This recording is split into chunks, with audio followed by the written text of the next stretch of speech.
नमस्कार। टुडे हिमाचल में आपका बहुत बहुत स्वागत है। मैं हूं आपके साथ भावना रनौट और चलिए देखते हैं दोपहर की बड़ी खबरों को फटाफट। मंडी में आपस में लिपटी मिली मृत मां बेटी, 45 लोग अभी भी लापता, सर्च अभियान जारी। हिमाचल प्रदेश में पिछले 5 दिन पहले बादल फटने की हुई घटनाओं में लापता लोगों की संख्या 2 और बढ़ गई है। श्रीखंड में 2 लोगों के उसी दिन से लापता होने की जानकारी अब मिली है। इस तरह अभी 6 जगह बादल फटने की घटनाओं के बाद 45 लोग लापता हैं।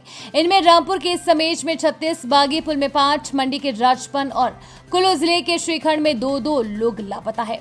राजपन में 8 और कुल्लू के निर्मल में 2 लोगों के शव मिल चुके हैं। सेना, एनडीआरएफ, एसडीआरएफ पुलिस की ओर से लापता लोगों को खोजने के लिए सर्च ऑपरेशन लगातार जारी है।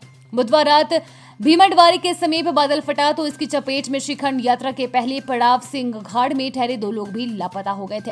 रामपुर के समेज निर्मल की कुरपण खंड में लापता लोगों की तलाश में 4 पोकलेन मशीनें तैनात कर दी गई है। दोनों जगह सुबह 7 बजे से सर्च अभियान में जवान जुट गए हैं। सर्च ऑपरेशन सुगम बनाने के लिए समेज खंड पर 2 अस्थायी पुलियां बना दी है। सेना के खोजे कुत्ते की मदद भी ली जा रही है। सीएम सुख बोले, धांधलियां मिलने पर निजी अस्पतालों में हिमकेयर योजना की बंद। हिमाचल प्रदेश के कई निजी अस्पतालों में हिमकेयर योजना के नाम पर धांधलियां मिल रही थी, इसलिए निजी अस्पतालों में योजना से मिलने वाला निःशुल्क इलाज बंद करना पड़ा। मुख्यमंत्री सुखविंदर सिंह सुक्खू ने ये बात हिमाचल निर्माता डॉक्टर यशवंत सिंह परमार के जयंती के अवसर पर विधानसभा परिसर में कही। सीएम ने कहा कि निजी अस्पतालों में हिमकेयर योजना के तहत 25,000 में होने वाले हर्निया के ऑपरेशन का बिल 1 लाख रुपए तक बनाया जाता था। प्रदेश में बिना सोचे समझे योजना शुरू कर दी थी। इसके बाद कई निजी अस्पताल खोल दिए गए। सरकार योजना को बंद नहीं कर रही है, बल्कि निजी अस्पतालों की इम्पैनलमेंट खत्म की है।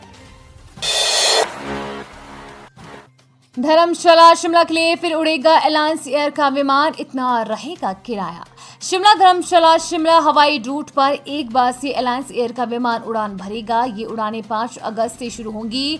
5 अगस्त से शुरू होने वाली इन उड़ानों के लिए विमानन कंपनी ने अपनी वेबसाइट पर स्केड्यूल भी जारी कर दिया है। खराब मौसम को देखते हुए विमानन कंपनी अलायंस एयर ने जुलाई में यात्रियों की सुरक्षा को ध्यान में रखते हुए घरेलू उड़ानों को बंद किया था, लेकिन अब 5 अगस्त से फिर से ये उड़ानें शुरू होंगी।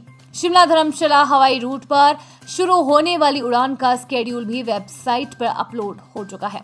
अगर मौसम साफ रहा और कोई दिक्कत न आई तो 5 अगस्त को निर्धारित स्केड्यूल के तहत शिमला धर्मशाला शिमला हवाई रूट पर उड़ान होगी। सीएम सुक्खू बोले, मर्ज स्कूलों के बच्चों को मिलेगी परिवहन सुविधा, शिक्षा में होगा गुणात्मक सुधार। मुख्यमंत्री सुखविंदर सिंह सुक्खू ने कहा कि सरकार अपने स्तर पर शिक्षा में गुणात्मक सुधार के लिए भी फैसले लेगी। मर्ज स्कूलों के बच्चों को परिवहन सुविधा भी देनी पड़े तो देंगे, चाहे एक बच्चे के लिए 25,000 रुपए भी क्यों ना खर्च करने पड़े। उन्होंने कहा कि प्रदेश में जितने भी निजी विश्वविद्यालय हैं उनकी भी रैंकिंग होनी चाहिए। उस रैंकिंग के आधार पर ही बच्चों को पता लगे कि वो जहां पढ़ाई का खर्चा कर रहे हैं तो भविष्य में क्या मिलेगा। राज्य सरकार इस मुद्दे पर भी काम कर रही है। रविवार को सीएम सुक्खू ने कहा कि केवल आत्मसंतुष्टि के लिए भाजपा ने स्कूल खोले हैं। कई स्कूलों में आज 1 या 2 बच्चे ही हैं। उन्होंने कहा कि सरदार पटेल वीवी मंडी में खोल दिया है, कितने ही निजी वीवी खोले गए हैं। शिक्षा के क्षेत्र में बहुत अधिक गिरावट आ चुकी है।